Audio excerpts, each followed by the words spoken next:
Good evening. I'm Robert Stone, the chair of the Underhill Selectboard. Today is the 18th of December. It is 7:09. It's Thursday. We're at the town hall at 12 Pleasant Valley Road in Underhill. This is an in-person and remote access meeting, and an agenda has been prepared and warned in advance. Are there any adjustments to the agenda?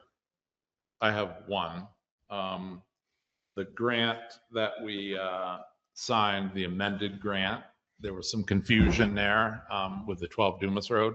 So I have a new grant award, and I have copies of it if you'd like to see it, but basically it's just the same exact thing. I'll pass you down a copy right now, but if you want to add that on, Bob, wherever you want. Okay, so why don't we do that? You do it right now since it's Do it now, and then Brad, do you also have the letter that I sent you regarding in response to the budget? Did you get a chance to print that? Oh, shoot. No, I did not, Bob. I'm sorry. But you could read it. I can read it. Hang on a minute. I'm just going to find my folder here. So let me pass down this. The thing is this grant award was not itemized before. That's the one Bob can sign, but I got a copy for everybody if you just pass them down. So the other award we had wasn't itemized, and if it was itemized, I would have caught it. But this one's itemized, and I agree with it. So we just need a motion, and I think it's called, is it Amendment 3? I gave away my copy. Should say at the top, grant amendment number 3. Just says agreement amendment, no number. No number. Let's see. Glasses.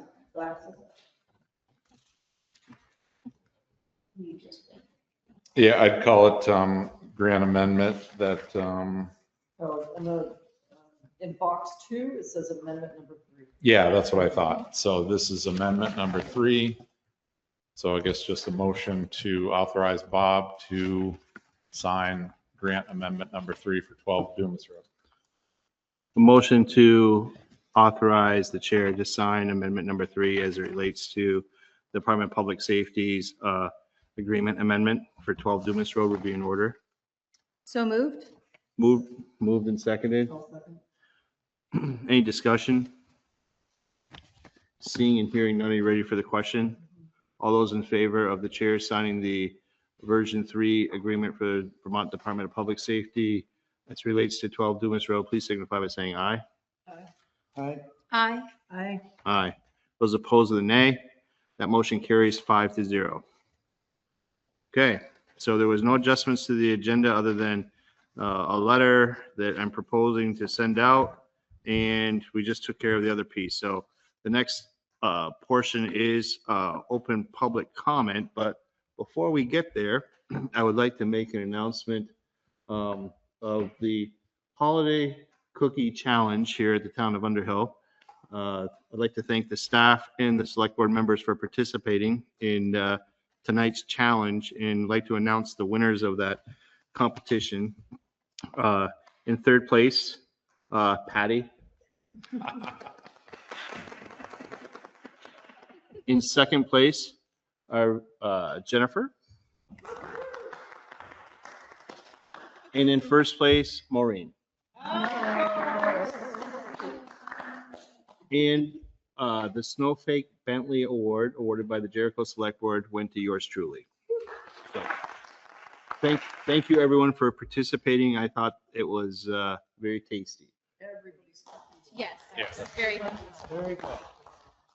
Thank you, Bob. You're very welcome.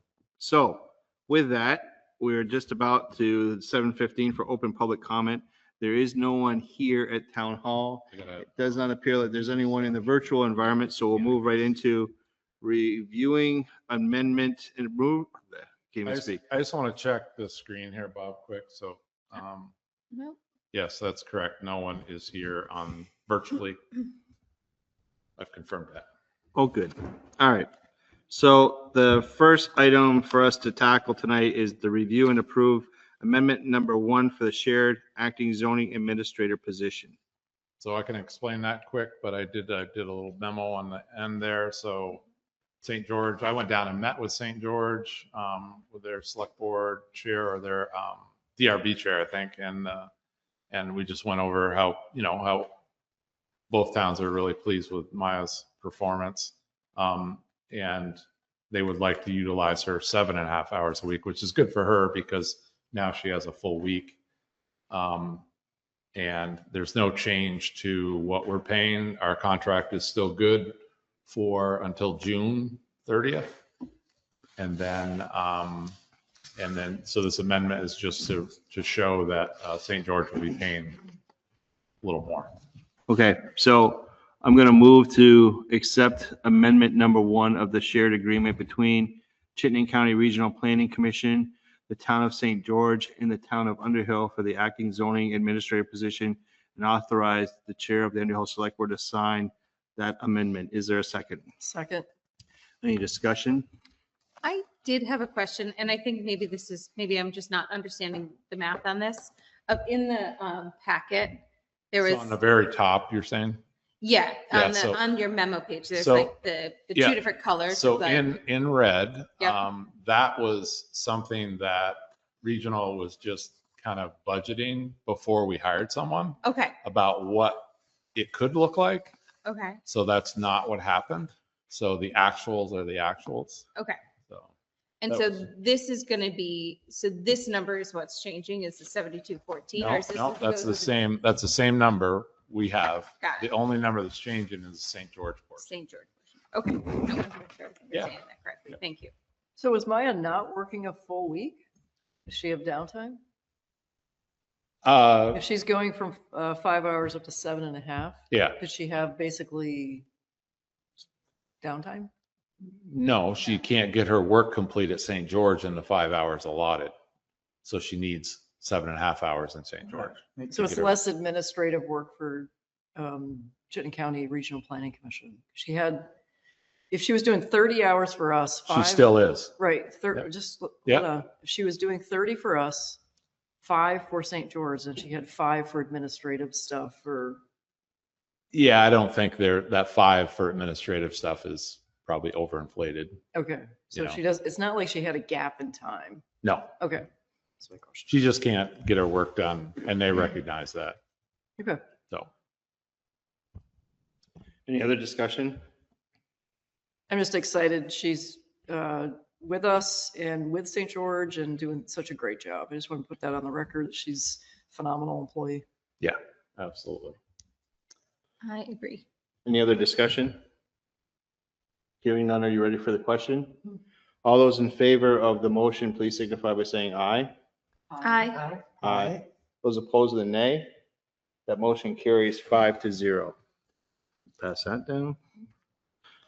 Okay, next item is the fiscal year 2027 budget version 5 review, draft warning discussion, annual report dedication. So why don't we start with version 5? Seems like that's a 3-part deal. So we'll start with the version 5. Jennifer's here to help us walk us through this. So take it away. Okay, hi, everybody. Here we are, back at it again. Make sure I got everything on here. There we go. So I think we have a couple important things that we need to kind of discuss that are kind of big picture discussions. And so I don't know that there's a lot of significant changes that we made from version 4 to version 5, but I think what we really need to talk about are what we would like to do with warning items, and also how we want to handle surplus and also reserve questions. So we can, I guess, and also how we want to handle the money that's the money that grant money also. So I'm being vague because I'd like to kind of segue into being more specific about it. So we can kind of work our way down this list, but we're going to have some surplus. from fiscal year 25. And for round numbers, I'm going to say it's probably going to be about 200,000. We also have $135,000 in the paving Extra money. Extra money, Because we paving grant. received the grant. because we received a grant for paving that we didn't expect. And that's on top of the surplus. And that's on top of the surplus. So, and then we also, and then we also have the question, although I think we've answered it somewhat. We want to discuss the whole reappraisal piece and putting money away for this eventual reappraisal. And I gave Brad today, because I did that. Remember I did the documents. Do you have copies of that for everybody? You didn't, I don't think you. I made left me like a 7 copy. copies of them. You did? It might be down on your desk. I can run down and grab it. Yeah, you might want to, or I can. I went through and I did where are all of our Oh, you put reserve it on the accounts. table. Yeah, I put it on the Okay, table. I'll Yeah, go. sorry. So, Jen, um, at what point will we be ready to talk about any questions that we would have on line items? So right now, we've been just going through iterations, but like if we wanted to have a debate about, I think now's the time to Okay. be discussing and debating it so it can go on the next version. Because our next version will be on the 8th. Is it the 8th? I think. Yes. Yes. Yeah. Okay. And I think it might be a good time on the 8th to perhaps open it up to hopefully get some more conversation, maybe be able to get the public to interact with us and really get things, dialed in. 'Cause So we'll what be my, running out vi- of time. so my vision was for this board to try to get this narrowed down to where you think it's going to be. On the 8th, I was hoping to have a public comment period so that this budget is almost ready to go. Give the public an opportunity to weigh in on the proposed budget, and then have hopefully one, if not two, more conversations about the budget, and then it would be done. So I was hoping that, we could flush out most of the things in this budget, okay, allow the public to, review this online, give them an opportunity to say what they would like to say to us, and then make a decision as far as, are we going to make any additional changes or additions to the budget? And then vote on this, the next meeting after the 8th. I If like, not that on sounds the like a 8th. good timeline. I think that makes good sense. So I think now would be the time to Okay. start to talk about that. What you have in front of you is 2 things. One, this whole question about the reappraisal that came up. So here's the deal. It looks like the state is going to force us to do full reappraisals every 6 years. They may or may not at some point be taking over as a state reappraisal process, and the state would be doing it. They're not yet. It's kind of like what they were talking about with the dispatch. I don't see it in the budget. I don't see a plan for it. So we need to be planning for every 6 years to be doing a full reappraisal. Right now, the cost of a reappraisal is $200,000. In our account at the end of fiscal year 26 that we're in, going into fiscal year 27, we'll have 53,000 in our reappraisal reserve. By 2033, we will need to have that full 200 in there. Every year we receive 13,900. I don't know that that's going to continue. I don't know if that's going to increase or decrease. That's money we get from the state that goes directly into this reappraisal reserve, which we just keep building up. And in the past, we would have enough money because the reappraisals were happening every 10 to 15 years. So we would have the money in our account. So the reappraisal would come up and we would have the money to pay it. We're not going to have the money unless we start to sock some money away for it. We could take the shortfall of $50,000 and we could split it up and say, let's put 10,000 a year into the reappraisal. My concern is we don't know what the board's going to be, who is going to be making decisions next year or the year after, or what the cost of reappraisal is going to be. And if we don't start socking some money away, we're going to be hit with a big bill to do reappraisal and not have the money, and it will hit in that 1 year. So the gap in funding for reappraisal I'm estimating it's about 50,000. If the reappraisal in 2033 costs us 200,000. And then in doing that, I thought it would also be helpful for all of you to see where we're at as far as our reserve funds, because this is something that comes up in my discussions with office staff every day, and Russ and I talk about it every day. The whole question of building up our reserves and making sure we have reserves for emergencies, reserves for equipment purchases maybe down the road. We had our reserves got very low.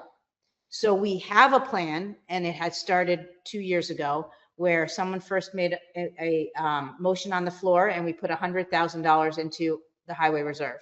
Then we had that warning item last year, which was to put $100,000 a year for 5 years that we were receiving from the state as supplemental highway income into a highway reserve.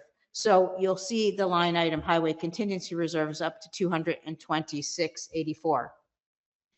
We still have 3 more years of that money going in, 4 more years. So we'll end up with 600,000, and that's already a given in that contingency fund each year. But the board needs to decide, the big questions are, with the surplus money that we're going to have, do we want to put that into reserve, into one of these reserves, in which case, because it's surplus funds, it has to be warned and on the ballot. Or if you wanted to use that money to lower taxes, like we did last year, we used 400,000, and pass that on to the residents in a reduction of taxes for next year. So those are options that you as a board need to decide. And I think now would be the time to chime in. Do the funds need to be treated differently? Like the surplus versus the extra money from the paving? Yeah, so that's like a fundamental question. If you look at what the governor's doing, with basically the voters passed this budget, and in that budget was $400 and some odd thousand to repave Pleasant Valley. We had no idea we were going to get the grant. We were psyched we got the grant.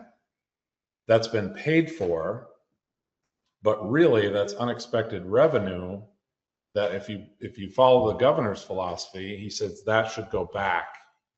That should go back to either paying down the debt, paying down the tax debt, or another good solution would be to say, hey, we received this, we'd like to put it into a reserve fund. And it can only be used for highway. But it costs us a little bit more than, we don't have the 200 clean because the expense was a little bit more. So it's like 135. Because we use a little bit of that money, I think, for the, did that have anything to do with the? Just because it went over, I think. It went over. Yeah. Okay. But anyway, these are the fundamental questions I think you have to answer before you can finalize a budget. You can't just, because we have to fill in all these numbers, and if we don't know if you're going to be using that fund to or those monies to help offset the taxes, we need those need to be answered first. I'll just jump in. With Bridge 7 work coming up, I think we should be pushing money into the highway reserve, because there's going to be, it's a big project, and the likelihood of something unexpected happening is, it's 50-50, that really could happen. And if we only have 220 in our reserve fund, we could blow through that really quickly. So well, I would like to, giving it back. I mean, we did that last year, but we had big projects that we were pushing forward. So that helped us make ends meet last year to make those big paving projects happen last year. This year, I would like to not give it back, so to speak, but let's use it to build reserves up and get ourselves in a really good financial situation. So in the event we have an unexpected issue, we don't have to go to the taxpayers. We're able to handle it and cover it. And That's what- Patty's bringing up a really good point. Once you put it on the ballot to put it in the reserves, then it's the select board's discretion to use those reserves. So for that purpose. Right. Or, Yeah. I'm sorry, Brad. Go ahead.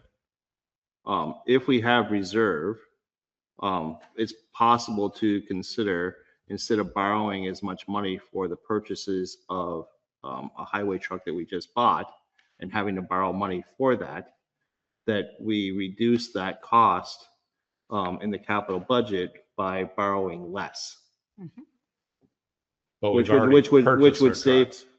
Which would save, the capital, that reserve capital plan for future expenditures down the road. I mean, it's a juggling, like, where do you want to, Right. what do you want to do with it? But it just seems like if we're borrowing, to me, it's like, if we're borrowing money, then why are you, if you're not able to save money and get as much interest as it's costing you to borrow the money, so why not we just like pay off some of the debt that we're about to incur with borrowing the money for the truck?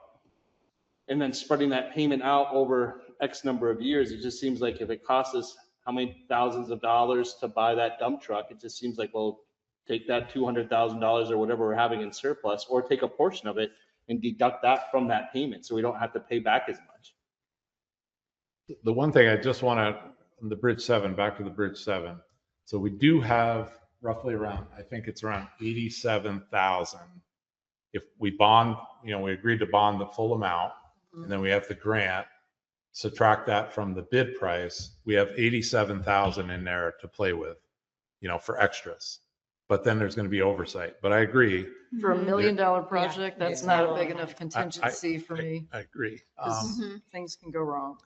So the other thing to think about, I think, is, the whole idea of building up a reserve. Sure, you could take it and use it on a one-time expense, but it's for just what Patty said. We don't know what if FEMA's even going to exist. If we get a disaster that comes in here, and we don't have any money, we're going to have to borrow it. Thank you. Dan? So I'm confused about the timing you're suggesting. I would think that in order to, the budget, the way we're putting it together, it's kind of a wish list in a way. And as we add the numbers up and also get some of the idea of the grand list, although we won't have those numbers till March. We want to know exactly what to tell the voters, what percentage we're raising. Doesn't it make sense to have that reserve in kind of our back pocket as a way to lower that? If we determine that everything in the budget is a go, that we have in the budget, or we exterminate some things, it's probably not the right word, but, remove something. I'm not maybe being clear, but it just seems that we want to know how much we can reduce it by. Or do we reduce it up front and then do our wish list kind of thing? You know what I mean? I do. Mhm. If I can just respond to that. If you look at with everything in your wish list, I gotta go scroll all the way down, hold on. If you look at this, you might get sick. If you look at line just below line 270, this won't be on the published version, but if you look at my green lines, or look above the green line at the 5.3 million, that's total expenditures for fiscal year 27. But when you take out the capital expenditures, which is the bridge, the paving, the couple purchases that the highway department that we put in for those couple of things, the paving, the great room expense, and the sidewalk expense, which are the capital items. When you pull capital out of this year, and then you pull capital out of proposed fiscal year 27, look at the difference between the numbers. It's only $100,000 increase. Our increase from expenditures without capital from this year to next year, with everything that we've got in here, is under 3%. We can't talk about tax rate. I don't think that that's what's important, because we need to talk about what we have control over, which is our expenses. If there's expenses in here we want to take out, or we don't think it's a good idea to do it this year, then fine. But I think talking about tax rate isn't going to be a helpful conversation. And here's why. We're going to come up with the expenses, and then we have a grand list, which I do have an idea of what it is. And it's going to make our tax rate it's going to go down. But the grand list is going to force people's properties values up to 20 to 30%. So the tax rate number is kind of deceptive, because it's going to show a reduction. And I'll have that for you in a couple weeks, but we won't know that number. It's based on that grand list. And I can show you some estimates next week when we meet. I can email you some tomorrow.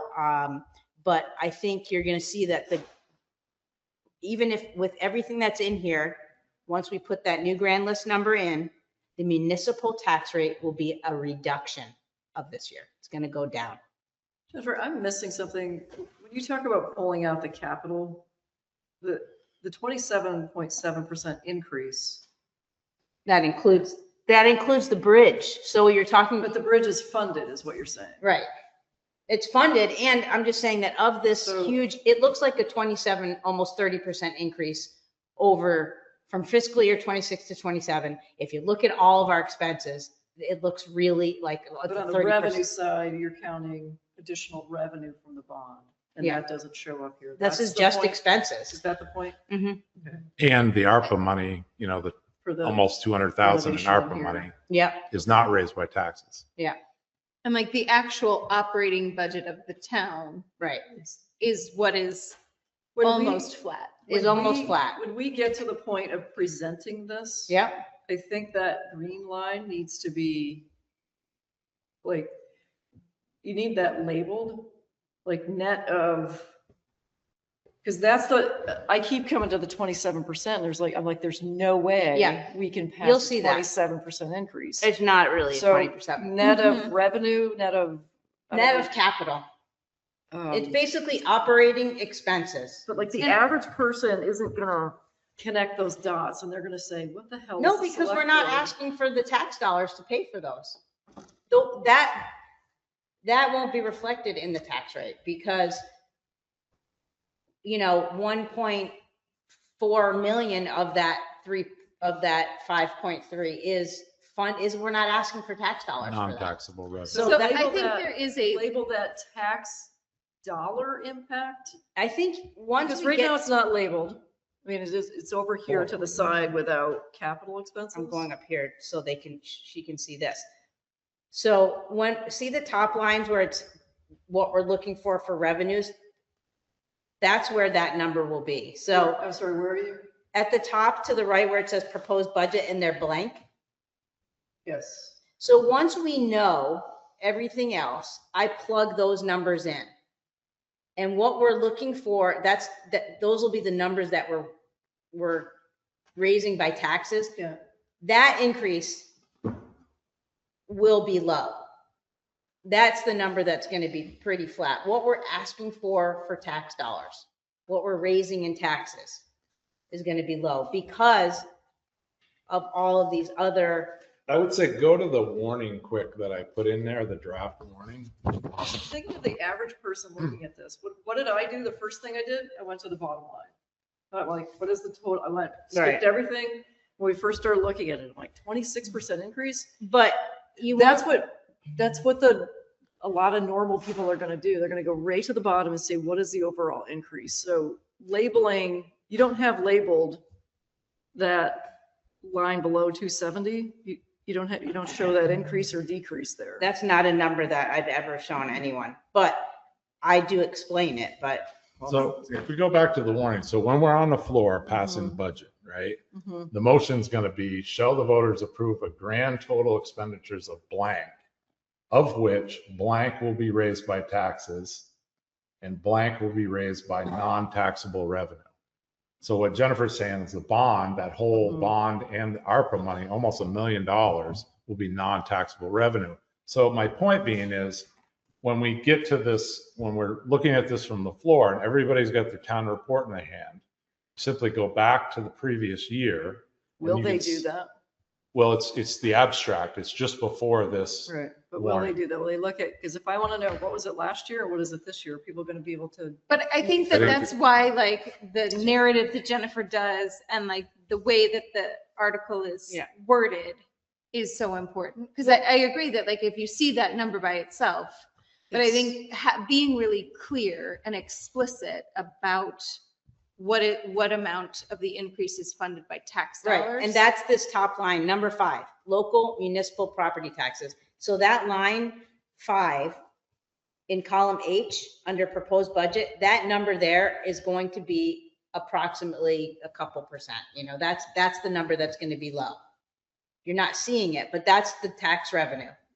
That's what we're asking. Yeah, so That's in what that narrative that you write up, that's going to be, this is what we collected last year and this is what we're proposing to do this year. That's just got to be crystal clear. It will be. It will be super clear and it will be in my explanation as well.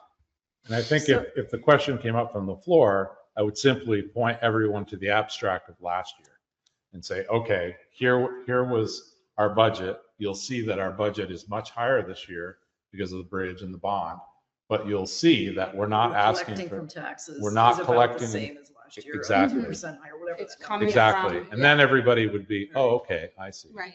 the bond, the That's, grants. that's going to be really simply described so that, so Agree. like me, go right to the bottom line, like 26%? No way. But if you look back at some old town reports and stuff, this is very common to see high numbers like that. It's been in the past like that. I Yeah. want to just circle back to the like what to do with the surplus money. I think the concern about wanting to like give it back, so to speak, I think the best way to do that is probably to put it into the reserves in terms of thinking about, especially since we're not anticipating there being a huge increase in the tax burden on the people in the town. I think orienting the budget towards utilizing that money towards the reserves, I think seems like it makes the most sense, just given that there is so much uncertainty in like larger scale funding that we can anticipate down the road. But You said something about being normal. I don't know if you remember that. We started this whole conversation and you said you were a normal person and I just want to make sure that I heard that right. Let me drink my milk and pickles. Okay, all right. Flow with my stomach. That's right. So I have a question backing up to the reappraisal. Yeah. If we're saving all this money for 2033, correct? Yes. Now we're doing the statistical appraisal this year. Is that going to hold us over to 2033? That may be an Amanda question, actually, but. Well, I met with her and she said that the statistical reappraisal, which will be this year, and then the next, that they're anticipating 2033, that year came from Amanda. do we think the $200,000 price tag, like, are we just going to assume that that will like tick up by 2033? The other question I had, and like maybe this is a foolish question, but sort of where this money is, are they in places where we can be getting the most interest on them? Like, I think the type of accounts where we can be making more interest on the money, since it has to be, right? If we're saving it till 2033, hopefully we can be getting better interest rates on them if they're in long-term saving. It's in a sweep account. Mhm. That's where we keep all the money. We don't have any CDs or money market funds or anything. Is that something, are we allowed to do stuff like that with, if this reserve fund is specifically set aside for an anticipated cost, an anticipated expenditure in 2033, is there a reason we couldn't put stuff into CDs or something where we can be? Nope. I just think like, we might as well use our money to make more money while if we know that the expenditures are, and there's no a reason that we couldn't do it. That might be. We only haven't considered that because the rates haven't been Yeah. very good anyway. So, Our sweep account rate is pretty good. yeah, yeah. Mhm. Well, it came down recently, but yeah, so we haven't What are we earning in the sweep account? a few percent, 3, 2 something. 2? Okay. But it's still with that amount of money in the account Mhm. adds up. Yeah. But I don't know, I don't know if you can kind of mess around with locking up money in CDs. I think you can if it's earmarked for Yeah, a specific thing. We would have to, It's worth we'd have to looking check into. statutes about that. But happy to look into that. Might as well. But I think that the reason that we need to discuss these things is because I can't answer the questions about exactly where we're at until we know what we're going to do with what you want to propose to do with those dollars. Would it Do you make need- sense to look at the warning and kind of go down You keep through the going back to list? that. What's that? You keep going back to that. Oh, sorry. Well, because it's really the fundamental document that controls all this. Yes.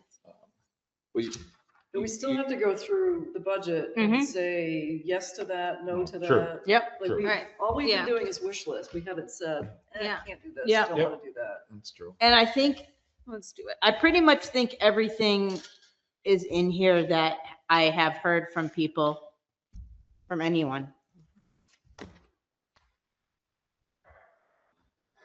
So happy to go through this. I don't know how you want to do that. If there's only changes that haven't been talked about in versions past. So if there's anything from version, says this is version 5, so version, 4 and above, like whatever those changes are, I would think would be open.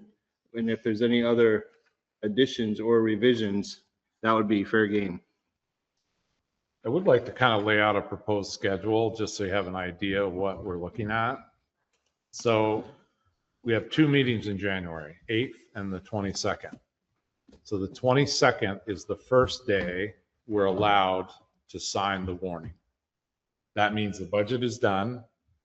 All these numbers are filled out and this document is prepared and you sign the warning and that's what kicks off town meeting.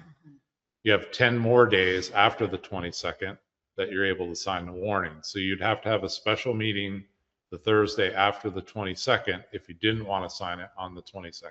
So while you were downstairs, Okay. we're planning on having the 8th is our next scheduled meeting. Thinking that would be the time that we would invite public comment. Yep. Or public forum for, the first hour or whatnot of that, to discuss nothing but the budget. And then that would be hopefully, take those into consideration. And then if need be, if we can't agree upon the budget at that point in time, then we would hopefully come to an agreement at the next scheduled or special warrant meeting after the 8th. Which is what you're referring to. Yeah, but this document, this official warning would have to be all ready to go Right. at the 22nd. So I guess we could see how it goes on the 8th. And if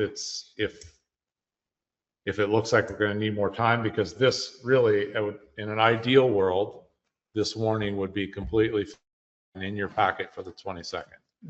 Well, I'm getting the sense, and I'm asking the board, if the consensus is, do you want to receive public comment on this budget before we decide on this? I think it's a good idea. If we've got time, let's do it. Mhm. Okay, so that's the direction that we're gonna go. And you could If that's what you want to do, then that's what we'll do. You could always have a meeting between the 8th and the 22nd, Correct. Right. which gives us time in case after the 8th, if after public comment, you want more time to, Correct. mull it over or ask if there's questions that come up that you want me to, that I need to do any research on or anything like that. That would give us that extra week before the 22nd. Right. So is there anything you all had this budget version 5. Is there anything in there that anyone has questions about right now? Or are you ready to go with version 5 and open this up for the public comment period? Go ahead. So I want to get to the point of trimming the wish list. So I'm just going to start. I've got a handful of items. Okay. Line 142, which is the Chittenden County Sheriff. We put in 20 hours a week. So basically, it's gone up from 41,000 to 93,000 and change. Yes. I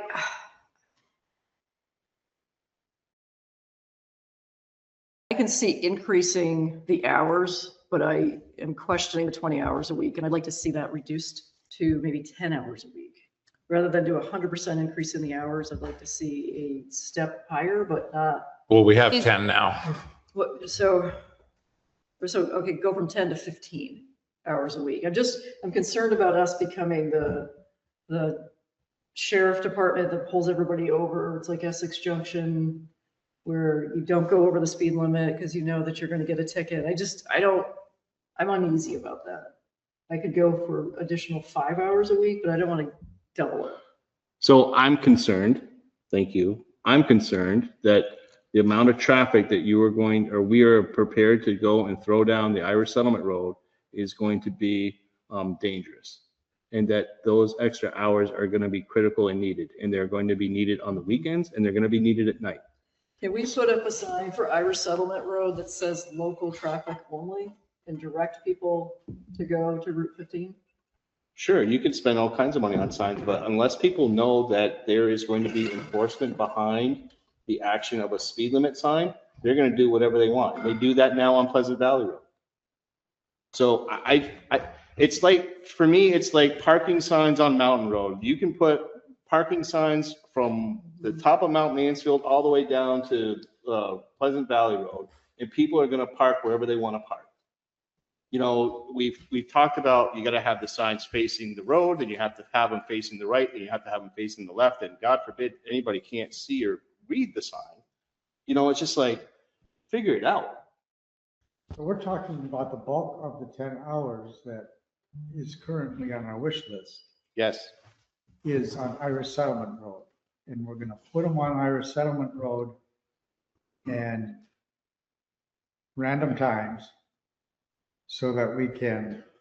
Well, I don't know if we want to hamstring the sheriff to say like those 10 hours that we're putting on are, I mean, to dedicate them to nothing but Irish Settlement Road. But I mean, that's kind of the idea, that you are going to be increasing the amount of traffic on that road considerably, potentially. It may be that we want to do that and see what it's like if we decide to add those hours. And also in connection with, you know, what Patty suggested, signs in Cambridge, you know, road closed ahead. Exactly. We don't necessarily have to put Irish Settlement Road as, you know, local traffic, but we could put signs on each end of the Irish Settlement Road, local traffic only. Well, Keep them on the pavement and steer them away from going down Irish Settlement. I guess I would consider potentially a compromise to this idea, in addition to this idea, is that just because we budget for 20 hours a week does not mean that we have to keep that 20 hours a week throughout. That after the project is done, there doesn't seem to be a reason that, you know, we could not say that we want to modify the 20 hours a week and we want to go back to saying 10 or 15 and throttle it back down. Well, it's a contract though. It's a contract. Is it a contract that we have to? Yeah. Do we have to have it for? We have to pay them 20 hours You for can't 20 hours make a it week. around. No, it is. It's a contract set for the year. I think if you look at neighboring towns, what they do, you know, Jericho has got probably full-time coverage. They're doing like, you know, 40 to 50 hours a week. Cambridge does about the same between the state police and the sheriffs. Doesn't Cambridge have their own department? No. No. So I think we are a little on the low side, and we've been told that by the sheriff. Like, even Westford, I think, does 20 hours a week. Not to say I'm not degrading Westford, but they're a smaller town than we are. And so I don't know. But once, yes, you sign the contract, I think our contract's good. Yeah, our new contract would start July 1.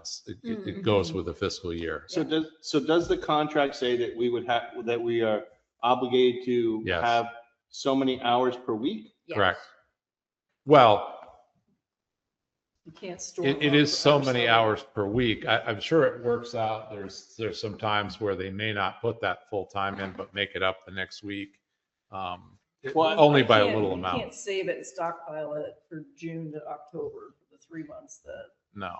Well, you could direct the sheriff, and they realize what's happening. They've already been talking to us about it. It's like, Irish Settlement's probably going to get a lot of traffic, and we've talked about the signs. I think that's a good idea. Mhm. Maybe we could even talk to the state about setting up an official detour, like at Jolly's on 15. Yeah. But it's not a state road. I know. So can we also talk to the sheriff about having a separate contract? One contract that's going to be For this, for the year, and then another contract for a special assignment that's going to be while the bridge is out, that would be just for that construction season, from, X to Y, and that special contract would be then dedicated for the patrol on Irish Settlement. you could probably have a provision in there and in this year's contract, right? So say you decided to say, we're going to do 15 hours a week, say. Then you could say, we want the majority of the time to be when, we want extra time more than the 15 hours a week during this period. You might be able to write some contract like that. I think that's probably worth investigating to see if that's feasible I'll see. to do. 'Cause I mean, I know that we are lower than other areas. But I think the increase from 10 to 20 does feel like a lot, but I think if we can target that increase to when it is going to be most needed, then that and even if we end up going to 20 consistently next year, that's just a more gradual step up, I think. So what I could ask is, would you consider 15 hours a week, but then concentrate more like 20 hours a week during this time frame? And then once the bridge is done, then you might have 10 hours a week for the remainder of the year. Mhm. I don't know how the numbers would work out, but something like that.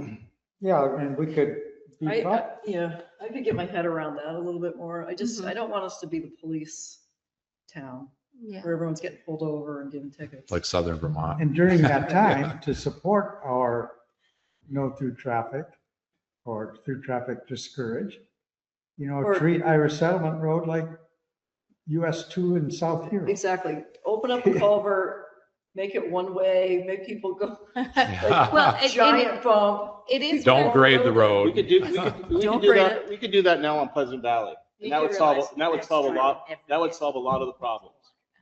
There's, it's worth thinking about, this is sort of a side issue, but of like, people who rely on Google Maps or GPS are gonna see the bridge closed, and we wanna make sure that like, that those systems are like, so maybe we do need an official detour, so then they are routed to 15 rather So we than- can, remember during the eclipse, I entertained getting a Waze account you ever use Waze? Yeah. It's an Mhm. app. Yep. So if we got a Waze account, we could post that road is closed on the Waze account, Yep. which might help. What road? Pleasant Valley Road. Okay. Well, I'm just saying closed for the bridge, So right? the point of the debate, or the point of the question is talking about the cost of the sheriff. Mm. And I think we got- what we really need to talk about is how flexible is this sheriff going to be with our needs of potentially not needing 20 hours a week? Is there any modification to that we could talk about? Because we have a specific need that's going to take place in a specific amount of time when that bridge is out. There could be some research that's done and come back to the board. Yeah. But that needs to be done within the next I know. 2-3 weeks. Well, it needs to be done sooner than that, but yeah. Almost like building in seasonality Right, that's- into the contract. That's what I'm saying, but if you could at least settle on something, maybe moving forward, it'd be nice to say to him that, hey, we're going to commit to 15 hours a week I think that sounds right. going forward. But for this year, we'd like to concentrate more time in this time frame when the bridge is done. I don't know if we're prepared to do that, Brad. Okay. I think that now we're getting into tactics and strategy as far as negotiation with the sheriff, and Yep. that we need to have the conversation with the sheriff to find out what is and what isn't possible. And I'm going to reiterate that this sheriff is not the only game in town, and there has been resistance to talk with other law enforcement agencies about this issue. And I'm urging you, directing you, to please have that conversation with the sheriff quickly so that we can then, if possible, pivot to some other agency. Because if you do not, we will be hamstrung to only being able to deal with one entity. And there are several available. Okay, so I want to make it clear. You're authorizing me, you want me to contact the Franklin County Sheriff? No, what I want you to do is you need to have a conversation with the Chittenden County Sheriff to find out what is and what is not possible and explain the dilemma that we're in, and that we need to have a response fairly quickly. And if we don't get a response fairly quickly, then we're going to have to explore other options that may or may not be available to us, because we have not had a conversation with any other agency. So is it safe to say that I could use 15 hours as a guideline? Yes, at least for I think this. so. You know what I'm saying? Yeah. I have to have some number. We're not going to use, are we going to use 20 or not? So I have to know that, it seems like. I don't know. Okay. That's honest. That's the honest to God truth. I have no idea what we're going to have working with, because where is it going to be? Yeah. I don't even know if he's going to be able to entertain the idea. So The question for the Chittenden County Sheriff is what degree of flexibility, if we're looking at instead of 20, 15, and then can we flex that number? Balloon from it. June to October during that. well, that's what I was trying to say Yeah, before. that's the question, but that's the question, no. Okay, that's fine. I can get my head around that. Okay. But he's going to say, well, how many hours a week do you, or how many hours a year do you want? He's going to. Well, how many can you give us? Okay. Yeah, I'll try that. So see what he has to say, how flexible they are. Yeah. So. Okay, Patty, next line that you had. The next one I had, Russ, you're up. So we have 3 items for us: 2021 dump truck, pre-shear, bucket loader. My brain is like, okay, one at a time. Like, What For the- lines are these? Sorry. so these I'm are trying to go in down the here. articles right now, 9, 10, and 11. Okay. PDF page. Oh, right, because those are 14. not, Because we're going to ask the voters. Yep. And from my vantage point, I'd like to see one of these at a time to the voters rather than all 3. And then the other, so the 21 dump truck to me is like a no-brainer. We should do it. Mhm. The tree shear and the bucket loader, those 2 I'm wrestling with in my head. That'd be line 265. I agree. I think the bucket truck thing, I think we should do for sure. And then my inclination is one or the other of the tree shear or the, I still can't find the right line. 265. Sorry. Thank you. Yeah, one or the other of the tree shear or the backhoe this year, and then the other one the following year. But So if you had the choice between one, which one would you want to do? And the other thing, before you answer that, the other thing, the tree shear piece. I know you want that for ability to remove trees. I look at the tree removal, especially the big trees, as kind of specialty work. And is that work that we want our guys doing? Or should we be outsourcing that work? Because you get the people that are experienced with using taking down trees on a day-to-day basis. They're more experienced with how they turn and they do stupid things. Trees aren't no tree is going to be like the next tree that you cut down. And like the DJ's Tree Service, their equipment is super beefy. So if the tree hits them, the equipment's going to protect them inside the equipment. If we drop a tree on ourselves, we might take out our new truck, we might take out a piece of equipment. I'm just wondering if that's something we should be doing, because it is a niche service, and should we be outsourcing more of that instead of having our guys do it? It's dangerous. Tree work is dangerous. So I could not agree more with you. Hence the reason that I'd like to purchase this tree shear, because the removal of trees is very dangerous. You've seen DJs in operation, which is pretty awesome. And it's very expensive. It's worth it, I believe, but it's expensive. So if we want to minimize the amount of trees we take down, then we need to raise our tree budget. If you want the highway department to continue taking down trees that are within our scope of work, which we need to do, we need to be able to do, we need a piece of equipment like this to do it safely and effectively. Not all trees are in the perfect location to take down. The majority of the trees are not. So we do utilize our current machine with what we have, a clam bucket that can kind of clamp on trees, kind of hold them as we cut, lower it down. It works, but it's not ideal in some situations.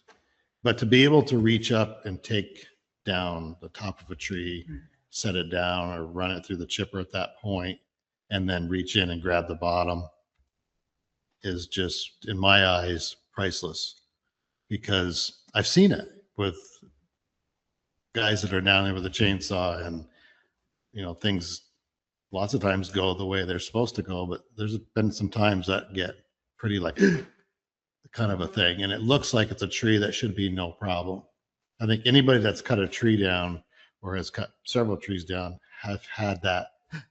When you're standing back and you look at that tree, it doesn't look that bad, but when you're right up next to it and you're looking up like this, it looks totally different. I guess So the question is, should our crew be doing that work, or should we be outsourcing that? Because it's I don't dangerous. think we have a choice to outsource all the trees that we need to take down. For one, for expense. Just look what we've paid the tree service so far this year. I know it's a kind of a unique thing, but it costs basically $1,000 a tree, really, for somebody to come in and cut a tree down. And then can you get them when you need them? That's the big thing, because these guys are so busy.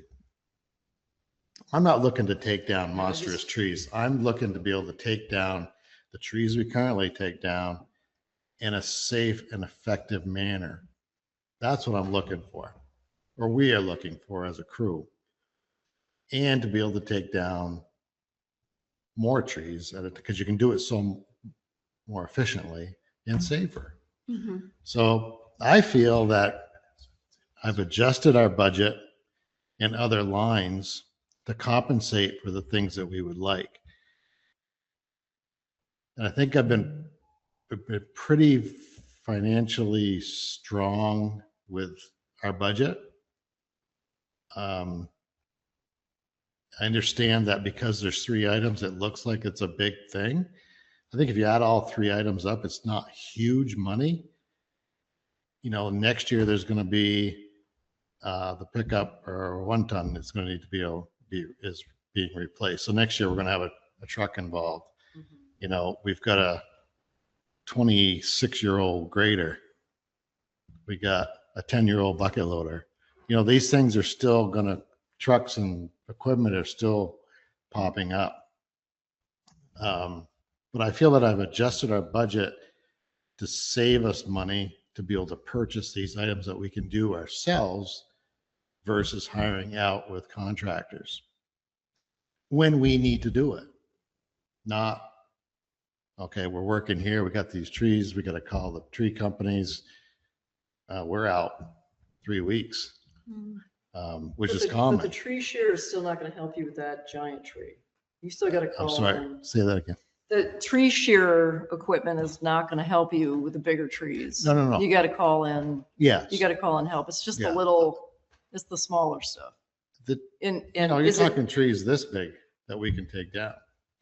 Or even if it's, this big at the bottom and it's this big up here, we can take the top and then we can cut the bottom.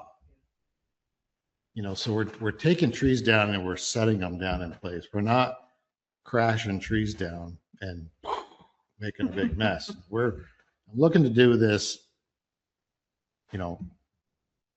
safely, number one, being proficient, number two, and getting them down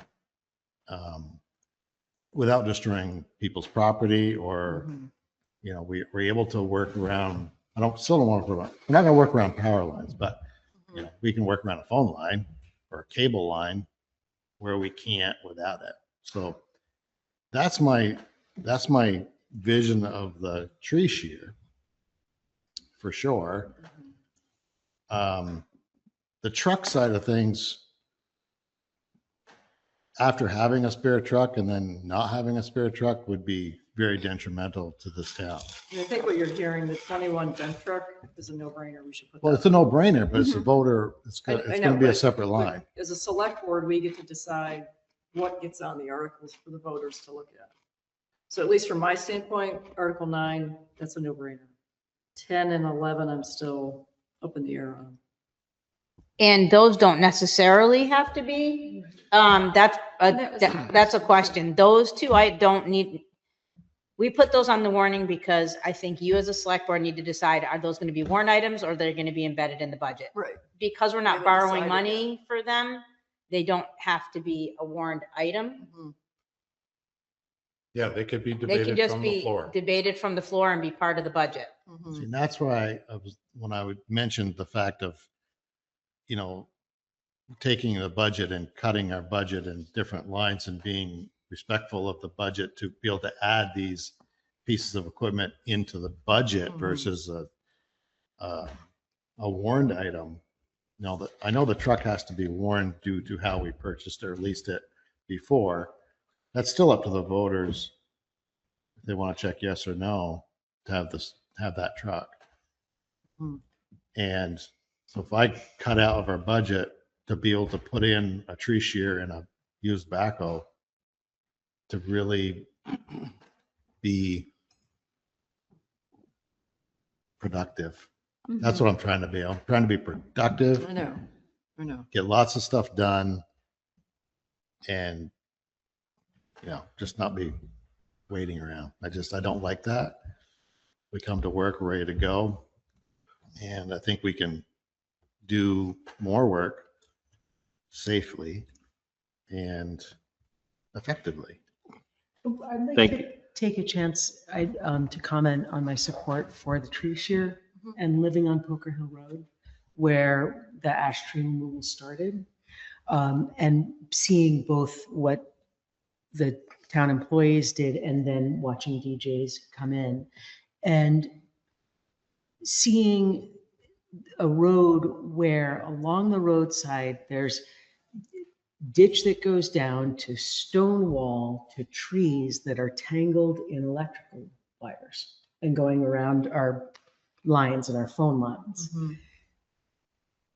Watching our employees and watching what they're finessing, I'm also leaning towards tree shear is it is a needed tool for our well-trained, hard-working staff to do their job safely and well.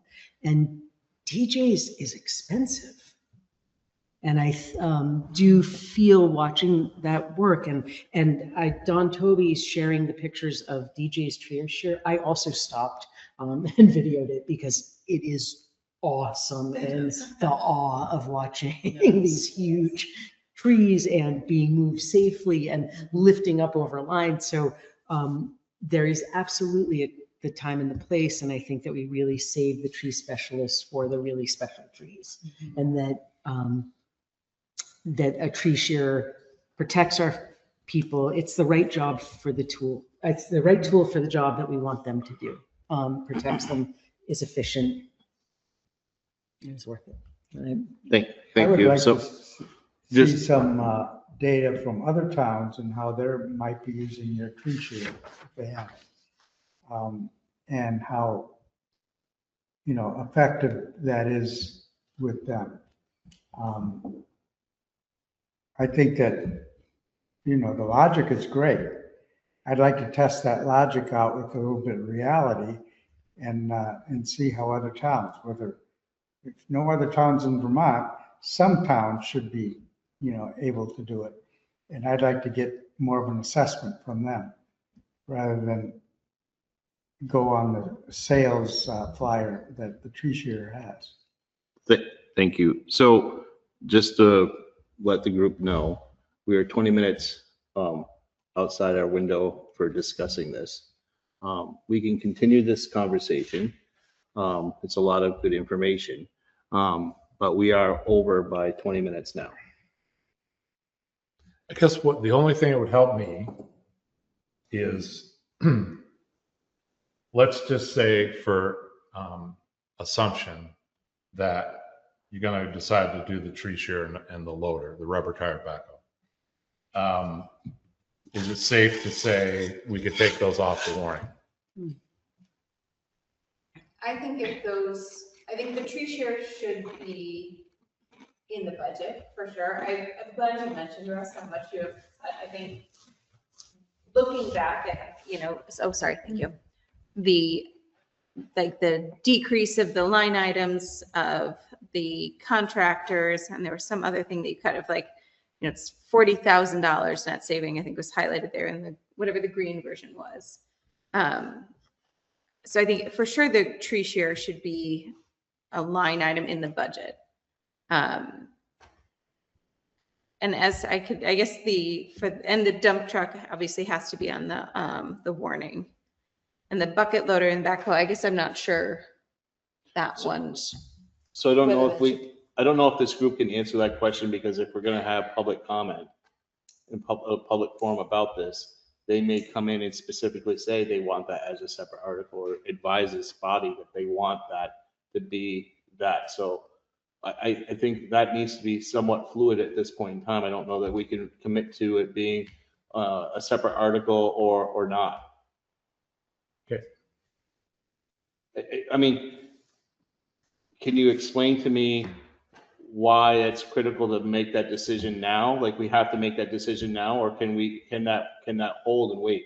It can hold and wait. I'm just trying to fine tune this warning every step of the way, because it's going to be right in your face on the 22nd. And that's fine. We've got a little bit of leeway, because I say that's the first day you can sign it. So I'll leave it in there. I'll leave it all just the way it is. I guess I'd just like to say that I can, listening to Maureen, that with the tree shear, put the tree shear in with the budget under the highway department, and let the voters decide on the rubber tired backhoe and put it on the warning. It's a vehicle, too. So have the dump truck and the backhoe on the warning for a yea or nay purchase. Let the voters decide that. And then just, I did trim the budget, and that tree shear kind of fits in with what we've trimmed out of the budget. And then the two vehicles, so to speak, would be a warned item. And Yeah, I think that makes sense. I feel like that flows logically and fits with, I think, the sort of the gap you made in the budget. it's more transparent, I guess, of being a vehicle capital expense. And The only difference is usually all these items we do put in on the warning for Australian ballot to be voted on by everybody, not from the floor, usually are associated with borrowing money. So that's the only difference. The backhoe. And the backhoe Rubber would tire be- backhoe is not, we're not borrowing for that. No, but what people need to understand is it has to be removed from this budget. And then if it passes, it gets added back Right. into the budget. Right. So it still needs to stay on the mentally factored Yes, in yes. number. Okay. Okay, makes I think sense. that, Or Bob, I Feels have one sufficient last for me. Item. yep. He's gonna take my trophy away. You earned that. You earned those pickles. No, Patty, I appreciate, I think it's valuable. This is the I- time again, to do it. I'm not, this is all good. I don't want you to I- think that it's just, I'm just Don't making worry. you mindful of the Don't time. worry, I'm not gonna stop. Okay, my last item though is line item 110, which is building maintenance. We have 15,000 in for fire suppression system. It's 5,000 for the fire suppression system and 10,000 for something else. We just always have 10,000 in there. Okay. Do we really need a $5,000 hood? It's required. So you have a separation issue between a place of assembly and a high hazard area, which is a kitchen. You have a stove it's not allowed to be in the building without a suppression system now. Do we So need this? you can either keep the stove and only boil water in it, or you can have it for being a warming and cooling shelter and being able to cook meals here at the town hall. So either way, but that if you're gonna have a stove and you're gonna have burners on top, you have to have protection for it. And one of the concerns I have in my official capacity and a member of this board is that this isn't just a device that is being used by staff. When people come in here to rent the building, they have access to being able to use that stove. So unless, that's my concern, is that we have no suppression system in this building. So if somebody does something accidentally, we could be jeopardizing this whole building as a result of having that stove in here. So I would move that if we're not going to protect it, then we get rid of the stove completely. And I know that that's probably not going to set well with the staff, but we won't have We don't use an oven or a stove in. So it doesn't, you guys talked about that. It doesn't get used? We don't We use don't the use it. stove. We used it to cook for your dad. We made Cookies. cookies for your dad. I think that makes more sense then. If it's not utilized by the staff, and then I think we can remove it. And if there's we can get, if people wanted to, if there's something else that could be like plugged in to be as like a warming tray or something, if we needed to like keep food warm when there's functions, I think we can do that. But I think it probably makes more sense to just remove the stove than And not do the fire Spend the- suppression. yeah. I would Yeah. argue against that. I I would just- argue for the fire suppression in a historic building, that if we are going to use this as a community resource for emergencies, being able to cook and prepare food is important. And I would say to that end, if you are going to go that route, I would replace the stove. If you're going to do the suppression system, get Yeah. a stove that's a little Well, bigger, more up to date. This one's 30 years old. You have $10,000 in that line item. I think I think that this is a, Dan, how about you? Just, what are your thoughts? Well, I agree that if it is used as a shelter, we ought to be able to prepare some food. Whether we want to go top shelf or a little bit lower. I'm not, I don't want to lean on your professional fire marshal. I don't know if a gas stove is safer than electric. I don't know. Gas stove probably would be worse, I Okay. would think. You need to go Although, lower. but, I don't, Yeah. All right, it sounds like 3-2, so it sticks. Okay, next. Okay. I think I'm that's done. fine. There's one other item that I know that, well, we haven't concluded about, and I know we can wait and hear what people have to say, but there's the big ticket items that you didn't mention, the bridge beam and the paving question. Those are the biggest numbers on the entire budget, and we didn't talk about those. I really So- like the bridge beam. I don't know where you guys land on those. I mean, the bridge beam is like 30 something thousand to paint the beam. I don't know if it has to be done this year or if that's something that could be done in another year. I don't know. And then the question of whether we want to put that paving in at the number that I have in here, which is what we had planned to do. And it's, and the paving repair. 25,000. We already pulled that out. I tried to talk about and I'm not gonna, I don't want to keep this going, but I tried to put a pitch in last time about the crack ceiling. I think just remove that for this year. Don't you think, Russ, the crack ceiling? Crack ceiling and paving. Just take a break That's on the, small. take a break on the crack ceiling. There are some pavement repair that needs to happen, but if they get done with paving projects, then you don't need to do them. Just leave the 25. Right. I think that Leave the makes sense. 25. And I do think we should do that bridge, the painting the bridge beam based on the feedback we got. The presentation from Tom, was it Like, Mike? Mike. Yeah, yeah. it's a Mike. 75-year-old bridge. Mhm.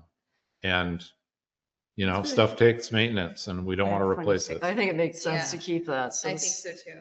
So Well, I like line, the idea of taking Two, care of the one beam, and then when the other beam Right. goes, we can repaint Do it. them all. Yeah. Do a better Yep. job. Okay, and then the paving number is in there.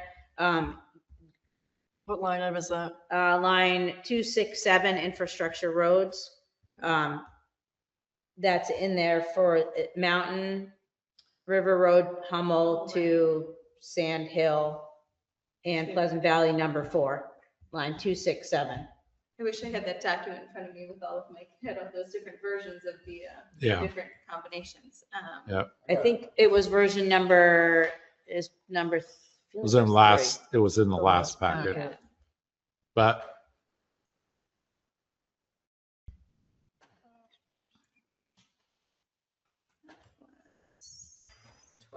It's 362. So you're looking for the number.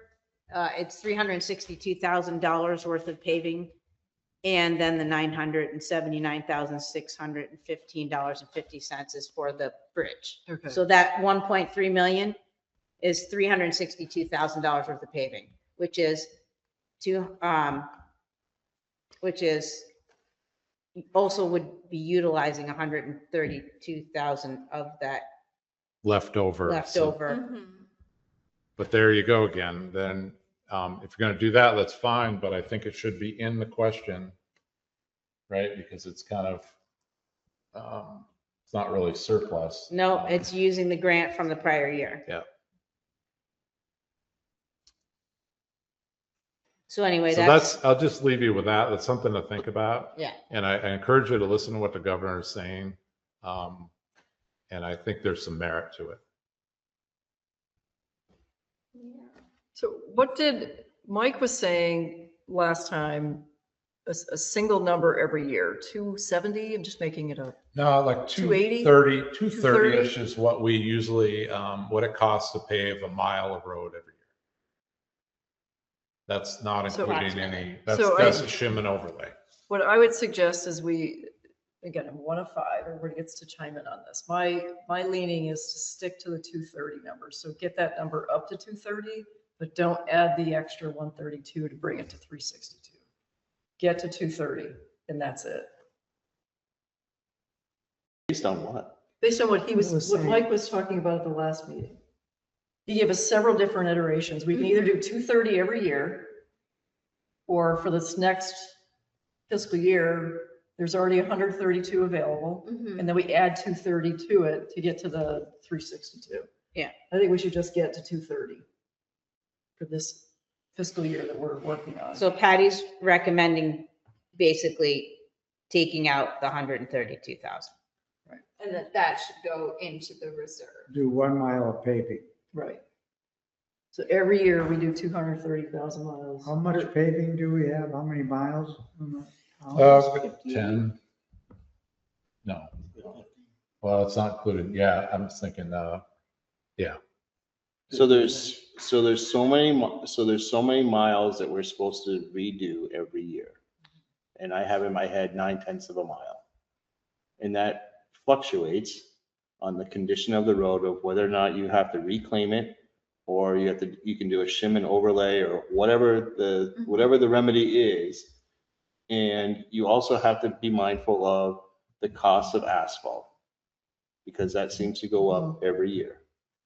So saying that we're going to use the same number that we did the year before doesn't hold a lot of stock for me, because I know that prices go up at least Right. several percent. So it's just like, I don't know. Well, asphalt goes up and down, right? What It Mike goes- is saying, not the number the year before, what he's recommending is going forward, we've set our paving budget based on 230,000 every year. Well, or for, That's what that was his presentation last. Yeah. But I'm And I- wondering if instead of 230, the like benchmark should be the cost for paving a mile, which is going to shift year to year. I think though that the like overall premises I agree with, which is to get us back to that baseline, but not use the excess that's left over. Right.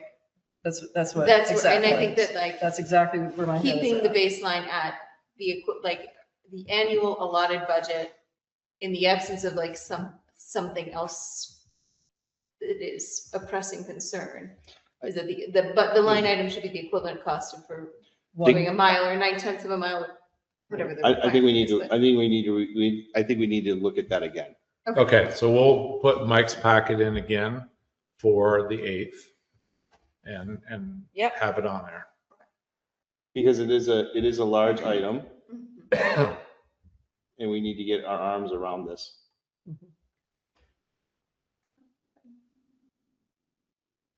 Agree. I had one question, and this is a very tiny item of just, was there did the rec committee submit like a budget, or I saw that there was the plan for the swim dock and tables. I didn't know, like, I don't know if they like. Itemized it? Yeah. They did. They Okay. sent me an email. I didn't, I think it was included in one of the packets. yeah. Oh, okay, I must have just missed that. And I can, It's, I mean, yeah, it's not. it was like a- 5 picnic tables and then a swim dock or something like that. I just missed that.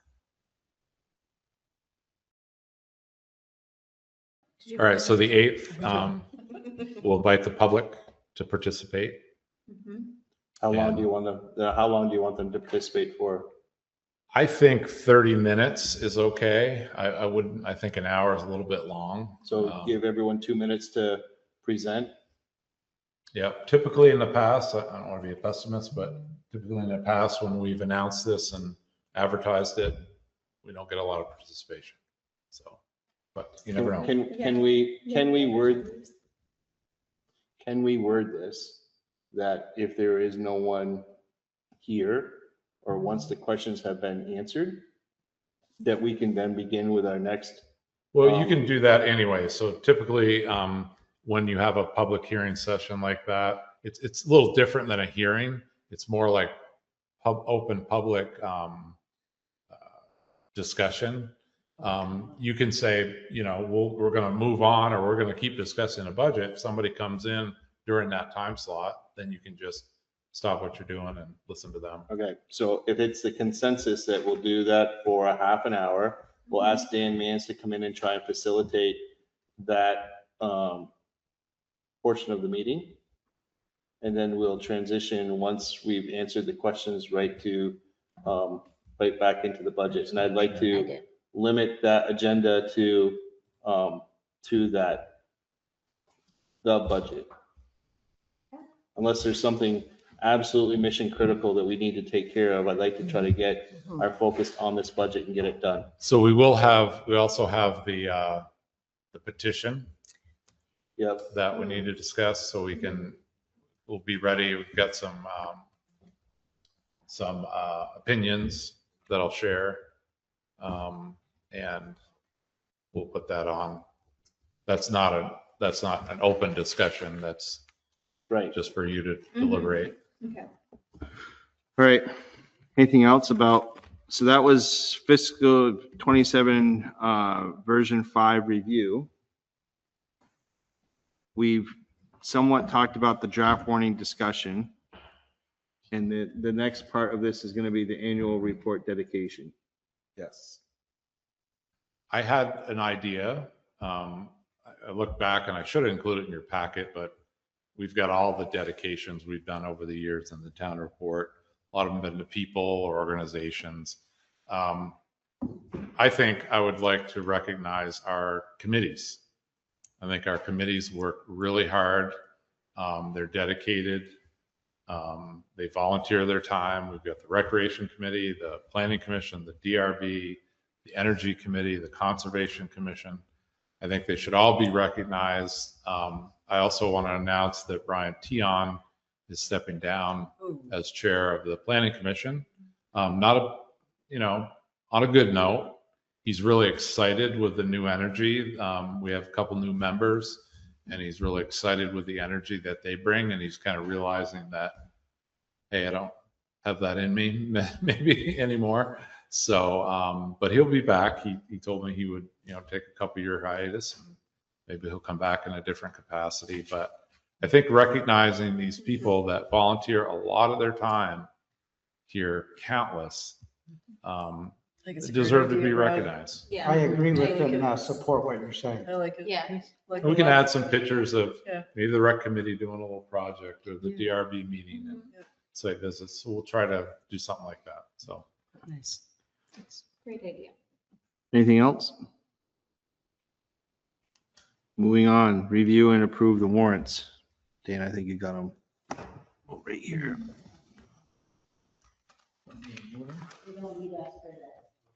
So I'm gonna come with my grandfather. Yeah. Grant me. Yeah. Oh, that's funny. That's very cute. Christmas cards. Oh, Grandpa. A move that we accept the warrant dated 12/16/2025. Is there a second? Second, Discussion? Hearing and seeing none, are you ready for the question? yes. All those in favor of the warrant dated 12/16/2025, please signify by saying aye. Aye. Aye. Yes. Those opposed, nay. Motion carries 5-0. I move that we accept the payroll warrant dated Bye, Jen. 12/15/2025. Is there a second? Second, Discussion?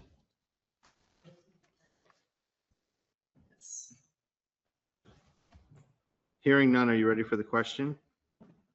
All those in favor of approving the payroll warrant dated 12/15/2025, please signify by saying aye. aye. Aye. Aye. Aye. Those opposed, the nay.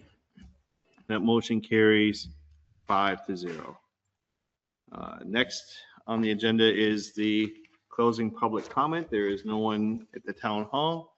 Doesn't appear that there's anyone in the virtual world, so we will move on to member items, correspondence, announcements. The regular scheduled select board meeting for December 25th, 2025 has been canceled. The next regularly scheduled select board meeting will be held on January 8th, 2026. I have a letter that I had crafted and sent to Brad, I believe. Pull it up here.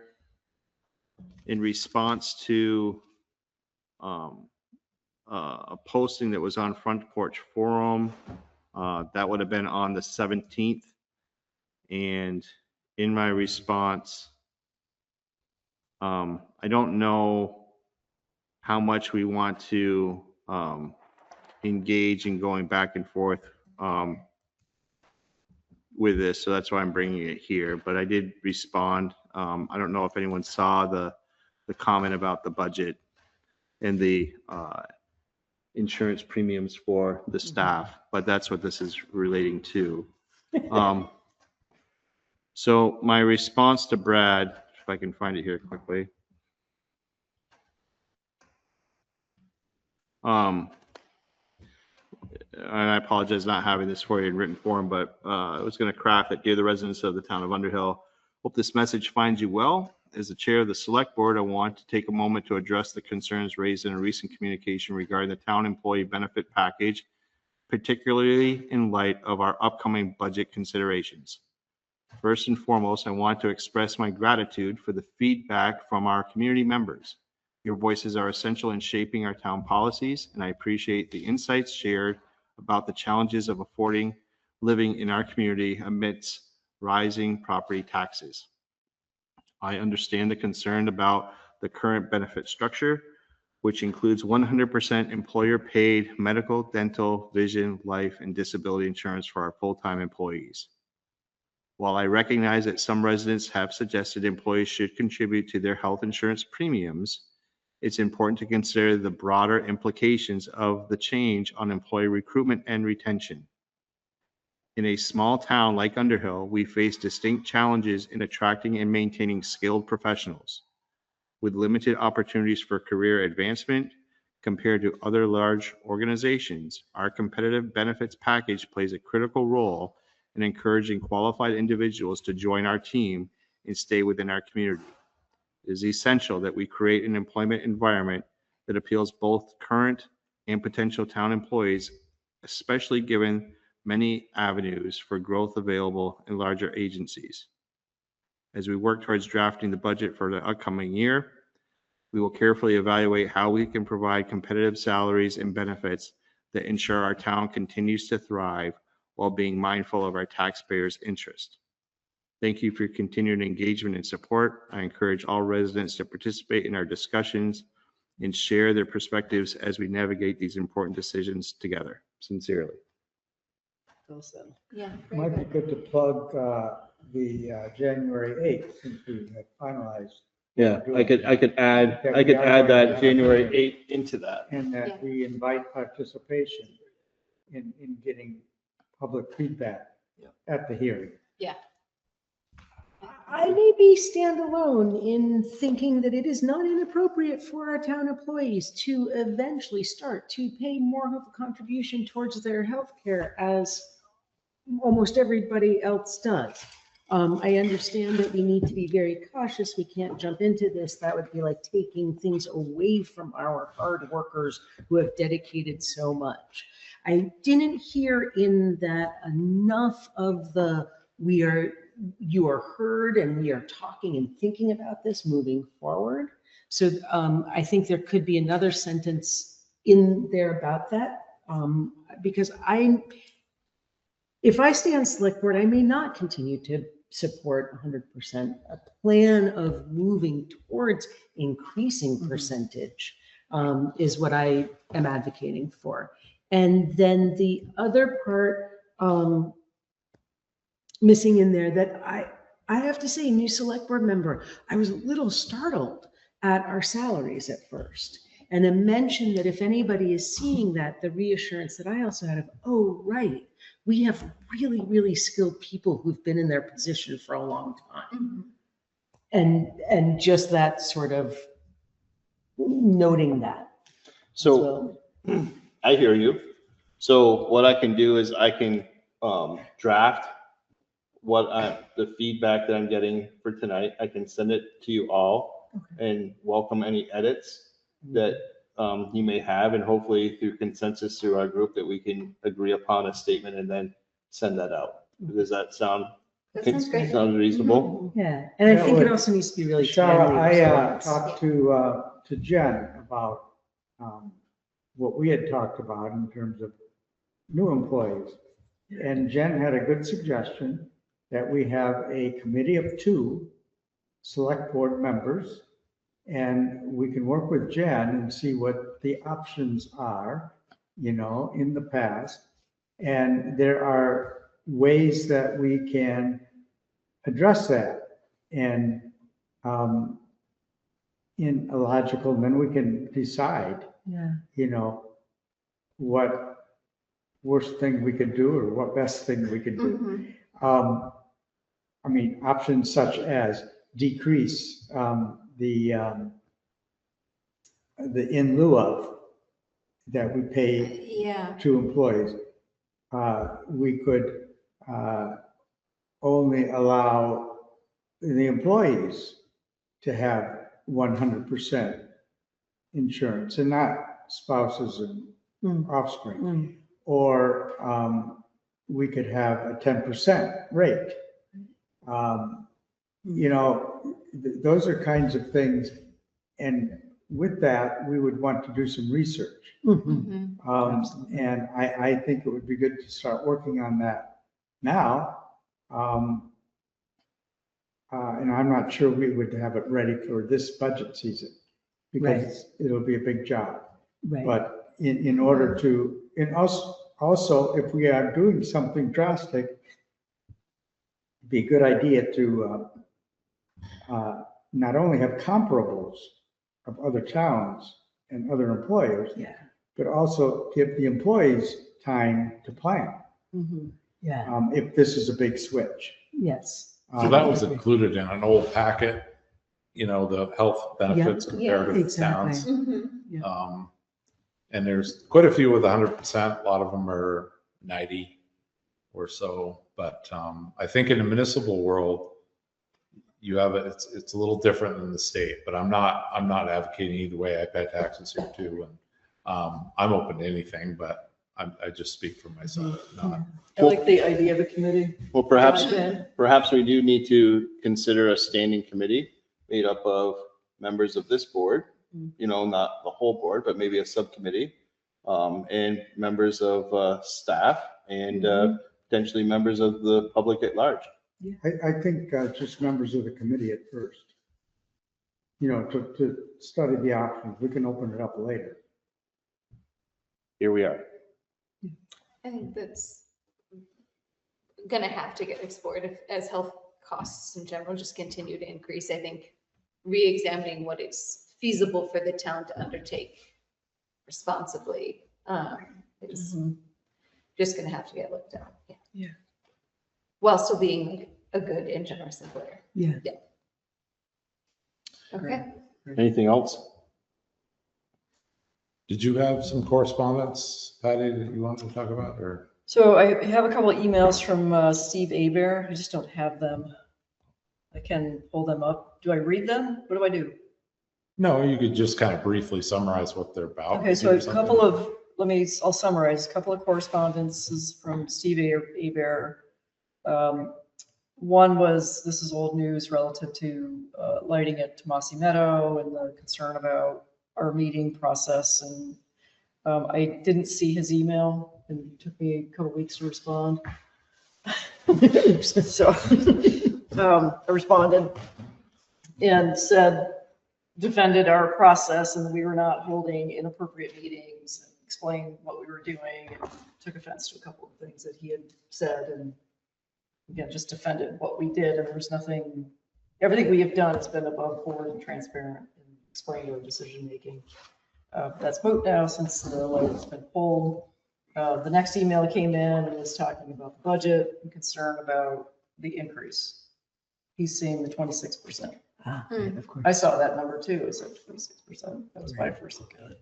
So some feedback about the budget, specifically the dump truck, 3 items being on the big ticket items coming in being the dump truck, the tree shearer, and the loader. Those are items I already had on my concern list. So you just reinforce that. And his other concern was parking at Casey's Hill, that during the cross-country ski sections, that it just takes one parent, one person in a crowded time period to park on Mountain Road, and then everybody files in and parks on Mountain Road. So I would like to follow up with Anton and just send him an email and check with the cross-country folks to remind them, do not park on Mountain Road, carpool wherever you can, just to reinforce that for the cross-country skiers. That's pretty much the essence of the items he sent. Very good. Anything else? Hearing nothing else, I hope that everyone has a very joyous and happy holiday the next few weeks Thank you. with friends and family. Dan, it's now your time to say the magic words. Maybe somebody else wants to close out. Oh, no, you do it so well, Dan. Before we adjourn, thank you, Bob, for coordinating. Yeah. It Cookie thing, yeah. Thank you for the cookie. Glad you had fun. was great. Awesome. I really enjoyed winning. I move we adjourn. It's been moved and seconded. Second. All those in favor of adjournment signify by saying aye. Aye. Aye. Opposed? Motion carries. We are adjourned. It is 8:48. Ta-da. Thank you, everyone. Thank you.